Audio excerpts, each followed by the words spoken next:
So no solid thing called this is self. But it's not also not true self doesn't exist. Self does exist. So then the Buddhist views are differ among themselves. Some will, then people will begin to look, what is that self? Once you are convinced there is nothing of indivisible, permanent, independent, solid self. There is no, this is it. So then what are you talking about? So most of the Tibetan, not Tibetan, Buddhist tenets thought that the self has to be on ourself. It is very true. And so when they're searching self, which is it? Is it my body? Is it my mind? And then some will say body is a self. Then you have a lot of a problem because the body deteriorates. Body is perishable commodity within our position. So then self becomes perishable commodity, which is not right. Then sometimes people say form is the form, the physical form is the self. Then the form have the same problem. Then they said, oh no, form, sound, smell, all these five, what do you call it? Aggregates. All five aggregates are self. And that also sees problem. Then there goes on the mind. Many of us, my guess is, we're still thinking self is a mind. Many of us, if you are thinking that your recognition of self is a mind, you have to think more. Think more. Many of us think self is mind, mind is self. So there is 6 different consciousness, right? 6 senses. What do we call it in English? Eye consciousness, ear consciousness, nose consciousness, tongue consciousness, body consciousness, and then the consciousness. We call it 6th sense, right? Right. So then each one of them being self is a problem, unreliable. And also there are 6 of them. There may be 6 of me too. So, or all one, they can't be. All these are problems.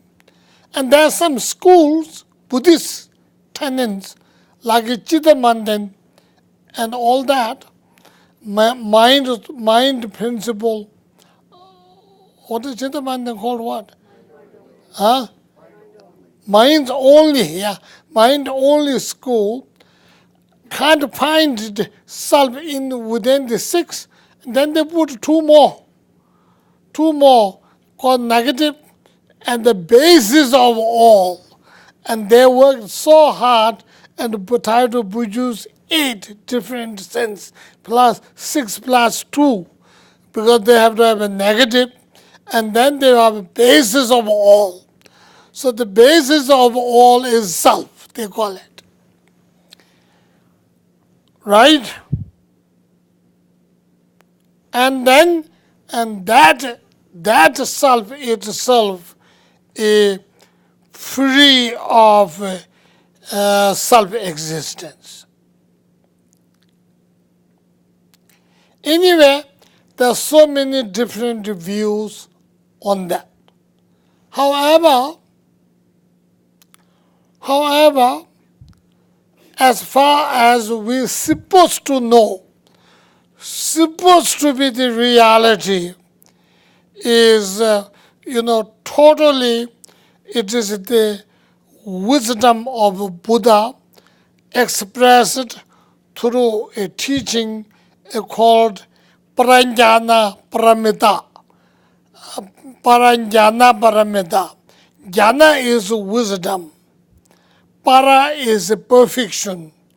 Perfection of wisdom. And that one is the one who says no nose, no tongue, no form. Form is empty. Emptiness is a form. Form is no other than emptiness. Emptiness is no other than form. That part. That is the shorter part of the Panchaparamita essence. And then there's the middle part, and there's the longer Panchaparamita 12 volume one. Middle one is the 1 volume. Anyway, so on that basis, great commentator Nagarjuna, we all consider Nagarjuna's view is right. Why? Again, because my teacher said so. Because above my teacher, all the disciples of Gebji Pabonka said so. Above that, Pabonka said so. Above that, and then Kundan Chambayan said so. Above that, all this, and then goes, and finally, Jangolam Tsongkhapa said so. Above that, then the Chandrakirti said so. Shantideva said so. And then Nagarjuna said so. And then Buddha professed Nagarjuna after 400 years of my passing away, there will be a person called Nagara, named person, who will clarify my viewpoints. So when you go on the quotation, this like that. It has to be. Anyway, Nagarjuna's point is a dependent rise. It is, yes, we are there because of our conditions, terms, part and parcel, and everything, dependent of cause and effects, dependent of part and parcel, dependent of time, dependent of the condition. When all right, simply able to function as whatever supposed to be. I able to function as me with depending in all this. Cause and result dependent, part and parcel dependent,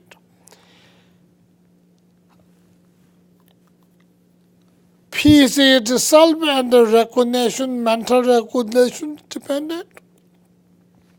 All these different types of all dependent things came together and then simply exist to be able to function. So, empty of self,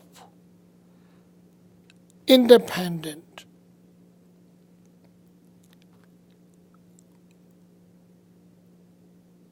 That's what it is. Selfless.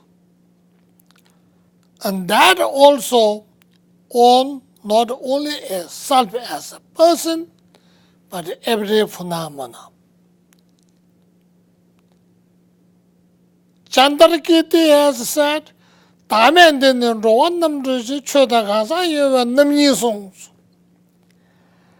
so selfless is Buddha presented in two different selfless. One is on person, the other is on phenomena. So that's how two emptiness of self as a person and the emptiness of a phenomena. When we say every phenomena is empty, selfless. That means both of them. Persons are not only empty, but every existence is emptiness too. So that is the fourth conclusion of every phenomena is empty, empty of independent. This will be general Buddhism. Independent, self-existing self, lack of that. There have been no Buddhist thoughts or school or tenets or sect except independent, self-existing self. Less of that. Then how existing is differ, what it is. Some will say those aggregates. Some will say mind. Some will, so then these senses are become unreliable, so changing, so impermanent. Almost like a bubble in the water. So they had to go and find two more mind, two more senses. When they're looking more, they found negative, those negative ones. And then they'll call it nui.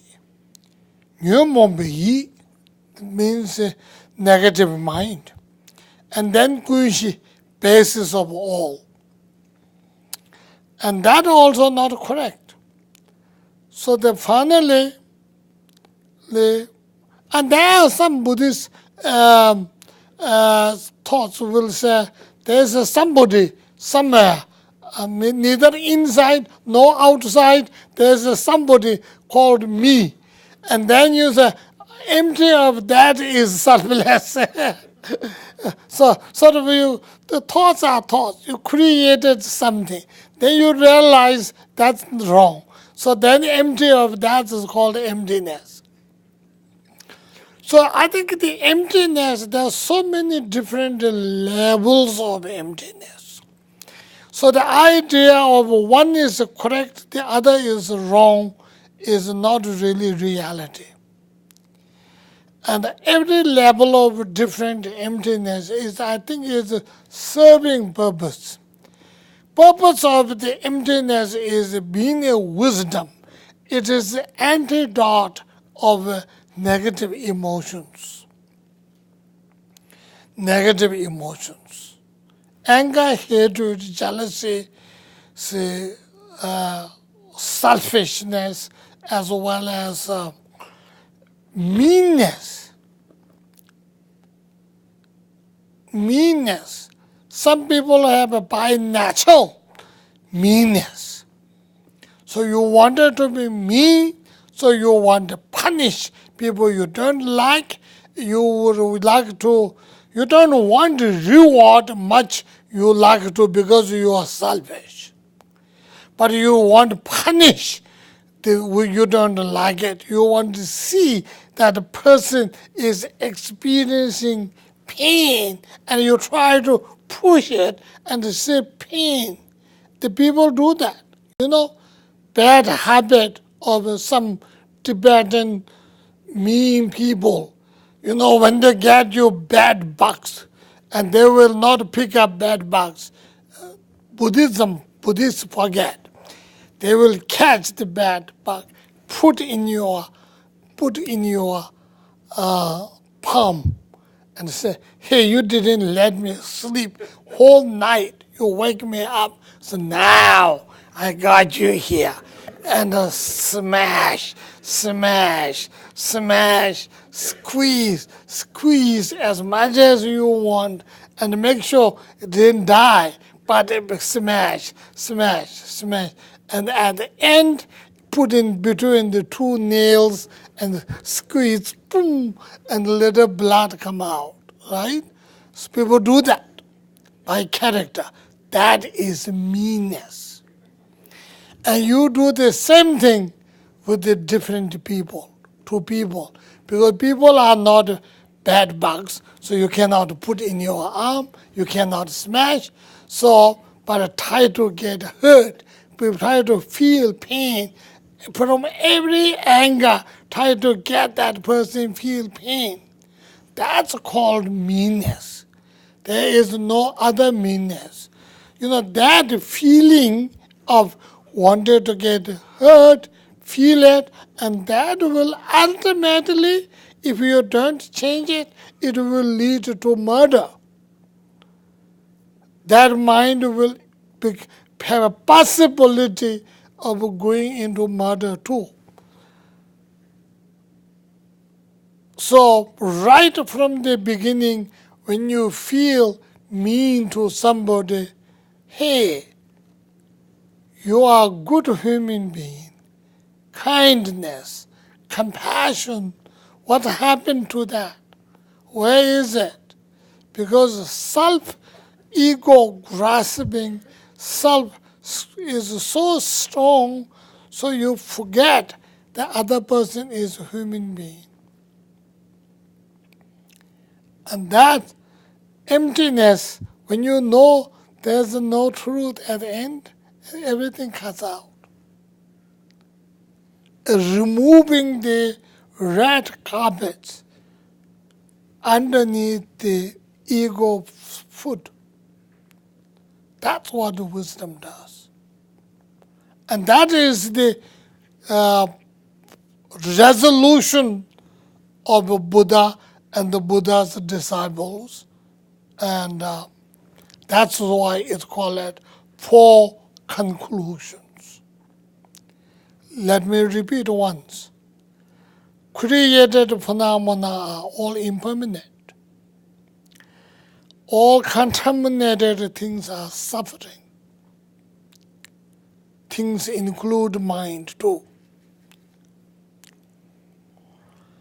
Every phenomena is empty and selfless. Nirvana is peace.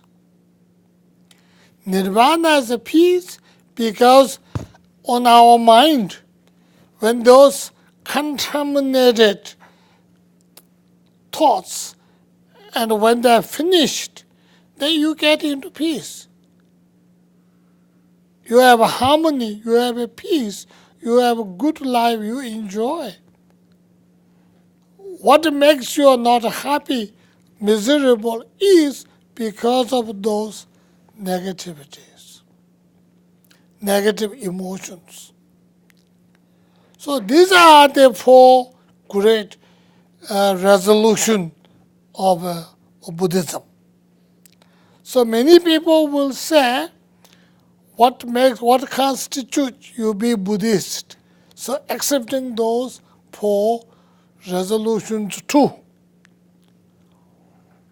So there too, taking refuge in Buddha Dharma and the Sangha, as well as accepting these 4 great resolutions. All right, so then thank you, and I'm quite sure I'll be here next Sunday too. And great to see you all, and thank you.